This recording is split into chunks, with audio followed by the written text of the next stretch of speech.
General Waker, আমি আবার বলতেছি স্যার, আপনি এই 25শে ফেব্রুয়ারি 2009 সালে আপনার কোম্পানি ব্যাটালিয়নের প্রথম আপনি নিজে সহ পিলখানা গেটের ওখানে ছিলেন। এবারের বিজয় দিবসে ভারতের প্রধানমন্ত্রী নরেন্দ্র মোদী এই দিনটিকে নিজেদের বিজয় দিবস হিসেবে দাবি করেছেন। বাংলাদেশের বিজয় দিবসকে নিজেদের বলে দাবি করে নতুন সমালোচনার জন্ম দিয়েছেন ভারতের প্রধানমন্ত্রী নরেন্দ্র মোদী। দর্শক, কোন দেশের প্রধানমন্ত্রী যে গাঁজা খায় তা হয়তো এই কথা না শুনলে আমরা বুঝতে পারতাম না। দর্শক, আমাদের বিজয় দিবসকে এই চা বিক্রেতা নরেন্দ্র মোদী বলতেছে তাদের বিজয় দিবস। দর্শক, তার বক্তব্য অনুযায়ী বাংলাদেশ নাকি ভারতই স্বাধীন করে দিয়েছে। দর্শক, সেই বক্তব্যটি আপনারা শুনতে পাবেন। সাথে সাথে এই বিডিআর হত্যাকাণ্ড নিয়ে এই মেজর সাহেবের কথা শুনলে হয়তো আপনারা বুঝতে পারবেন যে এই বিডিআর হত্যাকাণ্ডে কারা জড়িত। অনেক বড় বড় রাঘব বোয়াল এই বিডিআর হত্যাকাণ্ডের সাথে জড়িত। এই জন্যই দর্শক এই বিডিআর বিদ্রোহ হত্যাকাণ্ডের বিচার হচ্ছে না। তো দর্শক, আজকে ভিডিওটা সম্পূর্ণ দেখবেন এবং বেশি বেশি শেয়ার করে অন্যকে দেখার সুযোগ করে দিবেন। চলুন দর্শক, আমরা সর্বপ্রথম দেখেছি এই মেজর সাহেব কি বলেছে। আসসালামু আলাইকুম। আমি জাস্ট আমার মনটা খুব আপসেট। আমরা খুব খুশিতে ছিলাম যে দেশে এখন নতুন সরকার এসছে। আমাদের সেনাবাহিনীর সদস্য যারা আছে, এটা সেনাবাহিনীর সদস্য শুধু না, সারা বাংলাদেশের জনগণের দাবি সেটা হচ্ছে পিলখানা হত্যাকাণ্ড নিয়ে আমাদের একটা সুষ্ঠু বিচার করতে হবে। আমরা বলে আসছি যে শেখ হাসিনা সরকার যেহেতু নিজেই ইনভলভ ছিল এটার মধ্যে ভারতের ইনভলভটা অলরেডি প্রমাণিত। অতএব আমি বারবার বলেছিলাম যে এই ভারতের যে এগেনস্টে আমাদের যে হেজিমনি যেটা আছে, এটার এগেনস্টে শুধু যদি আমরা পিলখানা হত্যাকাণ্ড নিয়ে সঠিকভাবে যদি একটা কমিশন করে করি, আমরা যদি তদন্ত করি, তাহলেই কিন্তু ভারত সিধা হয়ে যাবে। কারণ এটা আন্তর্জাতিকভাবে তখন এটা জানা হবে যে এটার মধ্যে কারা কারা ইনভলভ ছিল। বাট সাডেনলি আমি জানলাম যে সরকার যেহেতু এই হত্যাকাণ্ড নিয়ে অলরেডি 2টা মামলা চলমান আছে, অতএব কোর্টের আদেশে, কোর্ট নাকি বলেছে, আমি এটা জানি না, আমি একজনের সাথে কথা বলেছি যে কোর্ট বলেছে যে 2টা যেহেতু চলমান মামলা আছে এটা নিয়ে, অতএব এটা নিয়ে আর কোনো মামলা করা যাবে না করার জন্য। বাট আমার কথা হচ্ছে, তাহলে আমরা আমার যদি মনে পড়ে যে এই সরকার গঠন করার পর অ্যাটলিস্ট 2 থেকে 3 বার স্বরাষ্ট্র মন্ত্রণালয় থেকে এবং আসিফ নজরুল বলেছে যে আমরা এই বিডিআর পিলখানা হত্যাকাণ্ড নিয়ে একটা কমিশন গঠন করব। তাহলে আজকে কেন এটা হচ্ছে? কেন আদালত এসে বলল যে 2টা মামলা যেহেতু আছে, তাহলে এটা প্রথম দিনই কেন আসিফ নজরুল ব্যাখ্যা দিতে পারলেন? উনি তো আইনমন্ত্রী, আইন উপদেষ্টা, দিতে পারলেন না যে এইটার কারণে দেওয়া যাবে না। এর মানে একটাই যে আউটসাইড প্রেশার কি? Indian pressure. Absolutely clear. এখানে কোনো রাগঢাকের কোনো কিছু নাই। বিক্রম মিশ্র, ওদের যে পররাষ্ট্র সচিব আসলো, আসার পরেই আমরা দেখতেছি যে প্রেশারটা ক্রিয়েট করা হয়েছে। এই কারণেই এখন আর এটা নিয়ে সরকার নাকি এটা থেকে পিছিয়ে আসছে। এবং আওয়ামী লীগ সরকার যেভাবে আদালতকে ব্যবহার করেছে, যে আদালতের আদেশ অনুযায়ী এটা হয়েছে, সেম কিন্তু জনাব আসিফ নজরুল আপনাকে সেম টোটকা দিতেছেন আওয়ামী লীগের আমলে, যে আদালত যেহেতু বলেছে যে 2টা মামলা চলমান, অতএব আরেকটা কমিশন গঠন না করার জন্য। বুলশিট। সবচেয়ে আমি অবাক হয়েছি যে এই যে পিলখানা হত্যাকাণ্ড নিয়ে যে এটা নিয়ে যে আলোচনা এবং এটা নিয়ে যে কাজ করতে হবে, আমরা যারা রিটায়ার্ড অফিসার আছি, যারা ভিকটিম ফ্যামিলি আছে, স্পেশালি জেনারেল শাকিলের ছেলে রাকিন, এরা প্রত্যেকেই খুব তৎপর ছিল। সবচেয়ে অবাক কাণ্ড, এই ঘটনার এই ঘোষণা দেওয়ার আগের দিন আমি একজন অফিসারের সাথে কথা বলতেছিলাম যে একটু দেখো তো, ওদেরকে একটু পুশ দিতে বলো যে এটা এখনো একটা কমিশন কেন গঠন করা হলো, এখন পর্যন্ত 2 থেকে 3 বার হচ্ছে। তো অফিসারটা বললো স্যার আমি একটু খোঁজ নিয়ে জানাচ্ছি। হঠাৎ করে এরপরেই জাস্ট ঘন্টা 2-1 পরে দেখেছি করতে পারে। তারপর আমি আরেকটু খোঁজ নিলাম, আরেক অফিসার বলল যে 2জন অফিসারের ছেলে, ওয়ান ইজ রাকিন, যারা শাকিলের ছেলে, এবং তারা নাকি এখন কনভিন্স যে আর কোনো মামলা করার দরকার নাই। তার মানে আপনারা বুঝতে পারতেছেন যে এই ছেলেগুলাকে কি পরিমাণ প্রেশার দেওয়া হয়েছে এবং এই ফ্যামিলিগুলাকে কিভাবে প্রেশার দেওয়া হয়েছে। তারা এখন মনে করতেছে যে আর কোনো মামলার করার দরকার নাই। এইটা আমি পোস্ট দেওয়ার পরে একজন আমাকে আমার ইয়ার মধ্যে একটা জনাব আসিফ নজরুলের 2021 সালের একটা স্ট্যাটাস দিল যে এই দিনই বাংলাদেশের পিলখানা হত্যাকাণ্ডের সূচনা হয়েছিল, যারা যারা আছে তাদের প্রতি ট্রিবিউট জানালেন উনি। তারপরে বললে যেদিন বাংলাদেশের সময় আসবে, আমি লাইনটা লিখে রাখছিলাম একদম, লিখেছে হচ্ছে একদিন যেদিন পিলখানা, আচ্ছা ওটা লিখি নাই, আমি এটার ইয়াতে দিয়ে দিব। সেটা হচ্ছে যেদিন বাংলাদেশ সেরকম সুযোগ হবে, এটার আবার পুনরায় বিচার হবে। তো 2021 সালে আপনি যে কথাটা বলেছিলেন, এটা তো এখন আর বিশ্বাস করেন না আপনি, তাই না? কারণ এখন তো আপনিই তো মেইন ম্যান। আমি কালকে উনি রয়ের এজেন্ট কিনা, ভারতের এজেন্ট কিনা, বা কারো পারপাস সার্ভ করতেছে কিনা, বা ইলিয়াস হোসেনের এটার মধ্যে কতটুকু আমি নিব কতটুকু নিব না, আমি এটা কালকে গিয়া করবো। কারণ এটা নিয়ে আমি অ্যাকচুয়ালি গত এক সপ্তাহ আমি পার ডে ডাবল শিফট করেছি, প্রতিদিন করেছি, যার কারণে আমি এক্সস্টেড। সো আমি আজকে জাস্ট ইমার্জেন্সি সিচুয়েশন নিয়ে আসলাম। আপনি একটা জিনিস দেখেন যে 2021 সালে আসিফ নজরুল যদি স্ট্যাটাস দিয়ে এটার আবার বিচার হবে, এখন এসে বলতেছে এটা এখন আর হবে না, এবং সেম আওয়ামী লীগ যেভাবে করেছে। এখন আসি হচ্ছে আপনার আরেকটা নিউজ দেখেছেন যে বিক্রম মিশ্র গতকালকে সন্ধ্যা 7:30 থেকে 8:35 পর্যন্ত আমাদের, যদিও সংবাদ মাধ্যমে এটা বলেছে যে সেনাপ্রধানের সাথে কি সাক্ষাৎকার করেছে, এটা ইন্ডিয়ান মিডিয়াতে আসছে। সো আমি খোঁজ দিয়া যেটা দেখলাম, অ্যাকচুয়ালি হ্যাঁ এরকম একটা সাক্ষাৎকার হয়েছে, বাট অ্যাকচুয়ালি কেউ জানে না সাক্ষাৎকার কি। সাক্ষাৎকারে কি বিক্রম মিশ্র কি বলেছে, আমাদের সেনাপ্রধান কি বলেছে, নোবডি নোজ।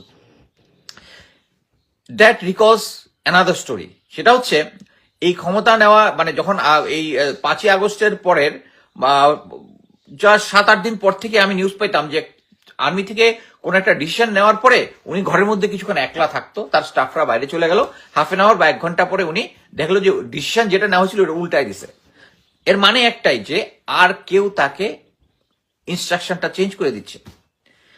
এখন তো মানে আমাকে এক পার্টি যে আমি সার্ভিং সেনাপ্রধানের বিরুদ্ধে কথাবার্তা বলতেছি, ভাই এটা তো আপনারা তো এখনো বুঝলেন না কেন আমি কথা বলতেছি। এই সেনাবাহিনীতে আমি 28 বছর চাকরি করে, 28 বছর চাকরি করে আমি আর্মিকে কখনোই ডিগ্রেড করতে চাই না, এবং আমি এখনো স্টিল বিশ্বাস করি যে এই সেনাবাহিনীকে আগের ফর্মে নিতে হলে যারা গুম খুন এবং অন্যান্য ইয়ার সাথে জড়িত, যে সমস্ত টাইমের সাথে জড়িত, আমাদেরকে আইনের আওতায় আনতে হবে, এবং গুম খুন কমিশন এটা খুব ভালো কাজ করতেছে।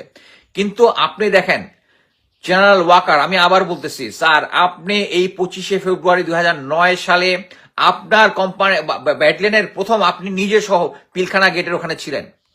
আমার কাছে ফার্স্ট হ্যান্ড সাক্ষী আছে, আপনি যদি চ্যালেঞ্জ করেন আমাকে, ওই সাক্ষীকে আমি লাইভে আনতে পারবো, যে আপনার পাশে ছিল, আপনাকে তারেক সিদ্দিকে ফোন করে বলে দিছে যে ওখানে কোনো অপারেশন করা যাবে না। আপনি তখনও পারেন নাই, কি জন্য? আপনার সিনিয়র ছিল।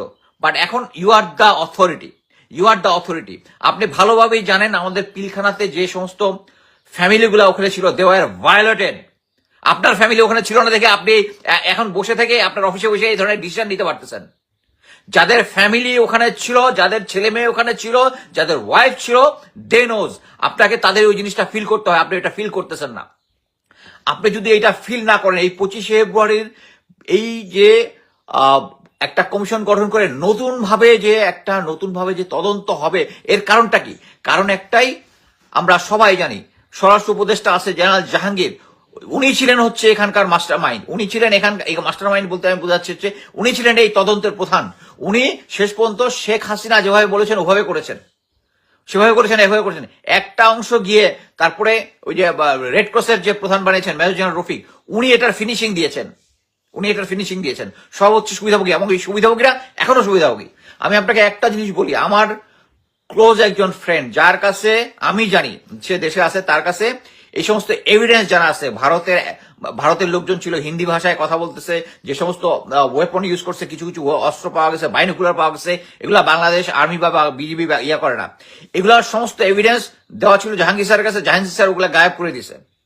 এবং আমি তাকে বলছিলাম তুই এভিডেন্স গুলো নিয়ে এখন আমার ওই আর্মি ফ্রেন্ডকে, সে বলছে এটা আমি বলতেছি আরো 2 মাস আগের কাহিনী, বলতেছে দোস্ত এখনো সময় আসে নাই। সো নাও আমি এখন বিশ্বাস করি যে অ্যাকচুয়ালি এখন পর্যন্ত সময় আসে নাই। কি জন্য? কারণ জেনারেল ওয়াকার এখন পর্যন্ত গুম খুন এবং এগুলোর সাথে যারা যারা জড়িত, ইভেন পিলখানার সাথে যারা যারা জড়িত, আমি যে সমস্ত অফিসাররা ওখানে ছিল, brigadier general Imrul Kayes, major general Mamun Khaled, colonel Saleh, বাকিরা আমি আর কারো নামে যেগুলো আছে আমি এগুলো অ্যাকচুয়ালি আমার যে পিলখানা হত্যাকাণ্ড 1, 2, 3, 4 যেগুলো সেগুলোর মধ্যে লিপিবদ্ধ আছে। আমি এইটুকু বলতে পারি, জেনারেল ওয়াকার, আপনি যদি এই কমিশন একটা নতুন করে গুম খুনের ব্যাপারে না করতে পারেন, আপনার সেনাবাহিনী আপনার বিরুদ্ধে দাঁড়াবে। আপনার ফেলো অফিসারের ফ্যামিলি ভায়োলেট হওয়া আপনার কাছে যদি ইম্পর্টেন্ট না হয়, কিন্তু আপনাদের বাংলাদেশ আর্মির বাকি যারা আছে তাদের কাছে এই জিনিসটা ইম্পর্টেন্ট। আমার কাছে এই জিনিসটা ইম্পর্টেন্ট। আমরা পারিনি, তখনই আমাদের পারা উচিত ছিল। আমরা পারিনি, এটা আমাদের ব্যর্থতা। তখন আপনি পারেননি, আপনি ওখানে পিলখানা গেটের বাইরে ছিলেন। আপনি পারেননি কি জন্য? আপনার উপরে সিনিয়র আদেশ দিছে। বাট এখন আপনার সামনে কোনো কিছু নাই, সিনিয়র কেউ নাই। You are the senior most. আপনি এখন সেনাপ্রধান, আপনি এখন ডিসিশন নিতে পারেন। আইনের ব্যাখ্যা, 2টা মামলা হয়েছে তাই হওয়া যাবে না। এই আইনের ব্যাখ্যা তো বাংলাদেশের সাধারণ নাগরিক হিসাবে আমি আমার যতটা ইচ্ছা আমি মামলা করতে পারবো। আমার বিচার পাওয়ার অধিকার আছে। আপনি বিচার পাওয়ার অধিকারকে স্থগিত করতে পারেন না। বিচার পাওয়ার অধিকারকে স্থগিত করতে পারেন না। আপনি যেটা করতেছেন, আমি মনে করি যে সেনাবাহিনীর প্রতিটা স্তরে ইয়াং অফিসার যারা যেদিন 4 আগস্ট 5ই আগস্ট তারা কুমিল্লা সেনানিবাসে যেরকম তাদের আদেশের সিনিয়রের আদেশ অমান্য করে রাস্তায় এপিসি নিয়ে এসেছিল, এখন টাইম আসছে, এখানে কোনো কিছু না। দেশ স্বাধীন হয়েছে, কিন্তু জেনারেল ওয়াকার স্বাধীন হতে দিচ্ছে না। তার আন্ডারে যারা এখন পর্যন্ত এই সমস্ত ইন্ডিয়ার অধীনে কাজ করেছে, যারা রয়ের আইনের পক্ষে কাজ করেছে, তাদেরকে উনি এখনো রেখেছে, জেনে বুঝে রেখেছে। আমি বলতেছি না যে জেনারেল ওয়াকারের এগেনস্টে বিদ্রোহ করতে হবে, আওয়াজ তুলতে হবে যে আমাদের ভাই ব্রাদার বোন যারা পিলখানা হত্যাকাণ্ডে নিগৃহীত হয়েছে, যারা খুন হয়েছে, তাদের বিচার চাই, তাদের একটা নতুন একটা কমিশন চাই, এবং এটা আমরা ইনশাল্লাহ। দর্শক, এই মেজরের কথাগুলো আপনার কাছে কেমন লেগেছে অবশ্যই কমেন্ট করে জানাবেন। চলুন দর্শক, এবার আমরা দেখে আসি নরেন্দ্র মোদীর সেই ভিডিওটি। 16 ডিসেম্বর বাংলাদেশের মহান বিজয় দিবস, যা 1971 সালে 9 মাসব্যাপী রক্তক্ষয়ী সংগ্রামের পর স্বাধীনতার সূচনা করেছিল। প্রতিবছর এই দিনটি গৌরবময় আয়োজনের মাধ্যমে উদযাপন করা হয় বাংলাদেশে। কিন্তু এবারের বিজয় দিবসে ভারতের প্রধানমন্ত্রী নরেন্দ্র মোদী এই দিনটিকে নিজেদের বিজয় দিবস হিসেবে দাবি করেছেন, যা নিয়ে সামাজিক যোগাযোগ মাধ্যমে ক্ষোভ প্রকাশ করেছেন বাংলাদেশে আন্দোলনকারী এবং জুলাই বিপ্লবের অন্যতম সমন্বয়ক হাসানাত আব্দুল্লাহ। মোদী এক ফেসবুক পোস্টে 16 ডিসেম্বরকে ভারতের বিজয় দিবস দাবি করেছেন এবং তাদের সেনাবাহিনীর প্রতি কৃতজ্ঞতা জ্ঞাপন করেছেন। তবে পোস্টে বাংলাদেশের কোনো উল্লেখ না থাকায় হাসানাত আব্দুল্লাহ ক্ষোভ প্রকাশ করেন। তার মতে, মোদীর এই দাবি বাংলাদেশের স্বাধীনতা এবং সার্বভৌমত্বের প্রতি সরাসরি আক্রমণ। হাসানাত আব্দুল্লাহ নিজের ফেসবুক পোস্টে বলেন, এটি বাংলাদেশের মুক্তিযুদ্ধ, পাকিস্তানের বিরুদ্ধে আমাদের স্বাধীনতা অর্জনের জন্য যে সংগ্রাম হয়েছিল। কিন্তু মোদী ভারতের দৃষ্টিকোণ থেকে এটি শুধুমাত্র তাদের যুদ্ধ এবং অর্জন হিসেবে উপস্থাপন করেছেন। তিনি আরও বলেন, এটা বাংলাদেশের অস্তিত্বকে অস্বীকার করার মতো, এবং যখন ভারত এটি নিজেদের অর্জন হিসেবে দাবি করে, তখন তা বাংলাদেশের স্বাধীনতা, সার্বভৌমত্ব এবং অখণ্ডতার জন্য একটি বড় হুমকি।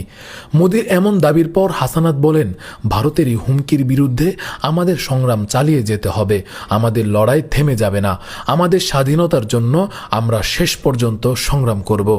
রাকিবুল দর্শক, এই গাজাগরকে নিয়ে আপনার কি মতামত অবশ্যই কমেন্ট করে জানাবেন। আজকে ভিডিও এই পর্যন্ত। ভিডিওর ভালো লাগলে লাইক দিবেন এবং বেশি বেশি শেয়ার করে অন্যকে দেখার সুযোগ করে দেবেন। আসসালামু আলাইকুম।